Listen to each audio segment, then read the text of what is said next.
भूत प्रेत, रूहानी ताकतें, पारलौकिक शक्तियां।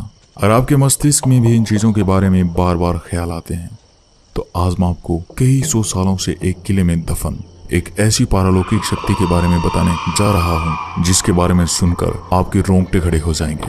आप सोचने पर मजबूर हो जाएंगे कि क्या वाकई में ऐसा कुछ भी हो सकता है। और इस वीडियो के आखिर में मैं आपको एक ऐसे जाने माने व्यक्ति के बारे में बताऊंगा जिसकी मौत का कारण इन्हीं बुरी शक्तियों को माना गया है। आप वीडियो को आखिर तक जरूर देखिएगा। अपने गांव या शहर का नाम जरूर लिखते जाइएगा।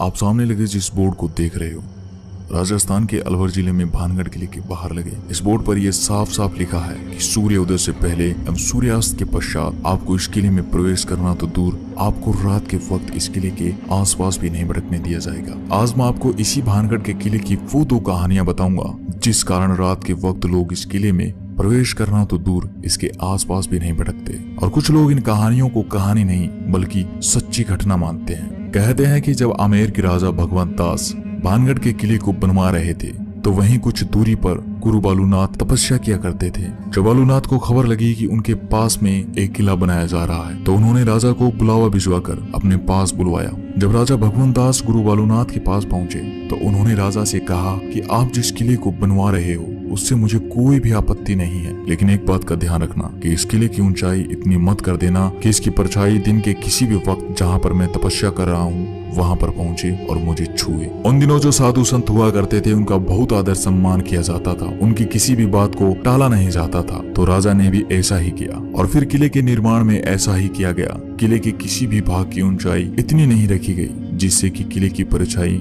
गुरु तक पहुंच सके। इस बात का ख्याल अगली 2 पीढ़ियों तक तो रखा गया, लेकिन उसके बाद जब तीसरी पीढ़ी ने भानगढ़ की गद्दी संभाली तो उन्होंने इस बात को गंभीर न लेते हुए गुरु बालूनाथ की चेतावनी को अनसुना कर दिया और उन्होंने कुछ स्थानों का पुनः निर्माण करवा के किले को और ऊंचा करवा दिया।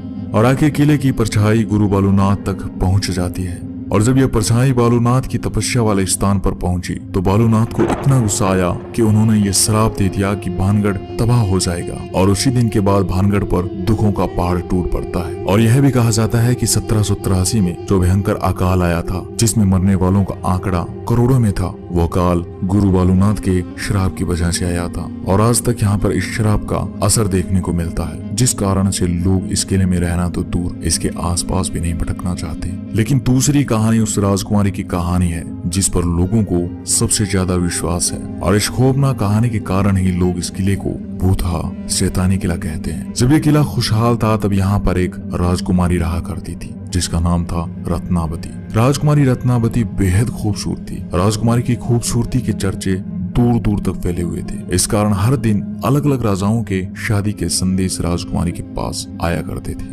लेकिन इन राजाओं के अलावा एक और शख्स था जिसकी नजर थी राजकुमारी रत्नावती पर। उसका नाम था सिंधिया, जो एक तांत्रिक था।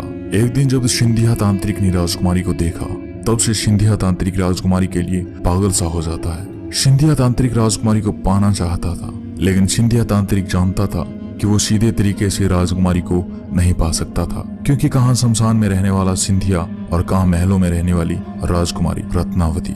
तो सिंधिया तांत्रिक ने राजकुमारी को पाने के लिए एक ऐसा तरीका अपनाया जिसने उस क्षेत्र का नाश कर दिया। भानगढ़ के इस किले में उन दिनों बाजार लगता था। तो एक दिन राजकुमारी की दासी इसी बाजार में राजकुमारी के लिए तेल लेने आई। बस सिंधिया तांत्रिक को इसी दिन का इंतजार था। जब वह दासी तेल खरीद कर वापस जाने लगी तो तांत्रिक ने उसे रोक लिया। सिंधिया तंत्र विद्या में इतना माहिर था कि उसने उस तेल पर वशीकरण का मंत्र फूंक दिया ताकि वो राजकुमारी को पा सके।